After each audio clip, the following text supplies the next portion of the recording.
Avec Mathieu, on parle généralement bande dessinée, mais une fois n'est pas coutume, on va parler expo. Ouais. Oui, on va quand même parler un petit peu de bande dessinée. Oui, c'est une expo liée à la bande dessinée. Exactement. Donc, c'est pas une bande dessinée, mais ça parle de bande dessinée, puisque depuis quelques jours, le nouveau musée des Beaux-Arts de Charleroi accueille une exposition consacrée à un nom que tous les BDphiles connaissent, et même un peu au-delà, Dupuis. Bah oui, puisque les éditions Dupuis. Les éditions Dupuis, puisque c'était il y a exactement 100 ans, en avril 1922, que l'éditeur Carolo Jean Dupuis a démarré son activité en lançant un magazine qui s'appelait Les Bonnes Soirées. 2 ans plus tard, ce premier succès éditorial est suivi par un autre lancement d'un magazine qu'on connaît encore bien aujourd'hui qui s'appelle Moustique, l'hebdo qui pique. Et puis surtout, en 1938, les éditions Dupuis ont la bonne idée, le truc qui va changer le visage de la bande dessinée belge, européenne et même mondiale, puisqu'ils vont lancer le journal Spirou, qui va faire éclore une incroyable galaxie de personnages, d'auteurs. Donc on retrouve toute cette épopée des éditions Dupuis dans l'exposition La Fabrique de Héros. Bon, et qu'est-ce qu'on va voir d'autre dans cette expo? J'imagine qu'il va y avoir des petits trésors, des petites trouvailles. Exactement, des trésors. C'est conçu de manière ludique et visuelle. Donc d'abord, on voit les premiers pas professionnels de Jean Dupuis. On est dans son bureau. On voit qu'il a d'abord été imprimeur d'étiquettes pour médicaments. Mais bien sûr, la bande dessinée prend rapidement le dessus. On tombe notamment sur une réplique du célèbre gaffophone de Gaston Lagaffe. Vous savez, cet instrument un peu dangereux, là. Là, on voit un schtroumpf.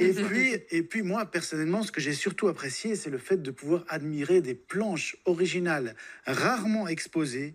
Les Schtroumpfs, Lucky Luke, Gilles Jourdan. Alors, j'ai eu la chance de visiter l'expo en compagnie de quelques auteurs et je peux vous dire qu'ils avaient tous les yeux grands ouverts, les yeux qui brillaient en admirant le travail de leurs glorieux aînés, Peyo, Franquin. Ils étaient en admiration devant ces planches. Et puis, on peut voir aussi tous les produits dérivés de la bande dessinée dans cette expo, puisqu'on sait qu'il y a eu des séries télé, il y a eu des longs métrages, il y a eu des parcs d'attractions même qui sont nés grâce à tous les héros du journal Spirou. Alors, pourquoi l'expo, justement, elle s'appelle La Fabrique des Héros, La Fabrique de Héros. De Héros, parce qu'en fait...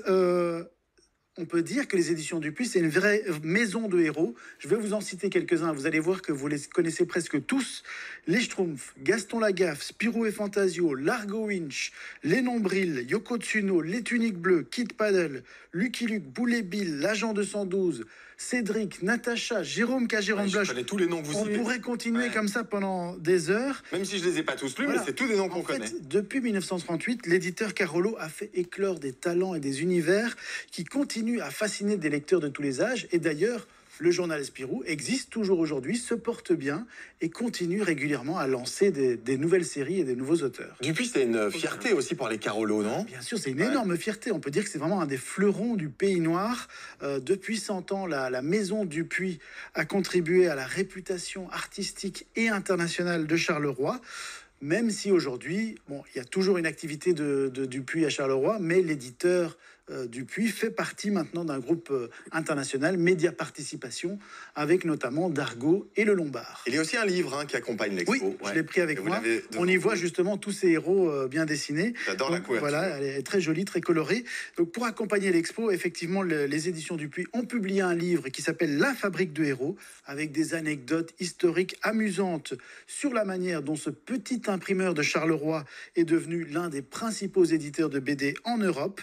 Alors ce livre, il peut se lire de manière indépendante, très intéressant d'ailleurs, mais il accompagne évidemment aussi votre visite de l'expo au Musée des Beaux-Arts de Charleroi. L'expo a lieu jusqu'au 30 juillet 2023, donc vous avez encore un peu de temps, et l'entrée coûte 5 €. Merci beaucoup. Je rappelle qu'on peut retrouver toutes les chroniques de Mathieu sur son site internet age-bd.com.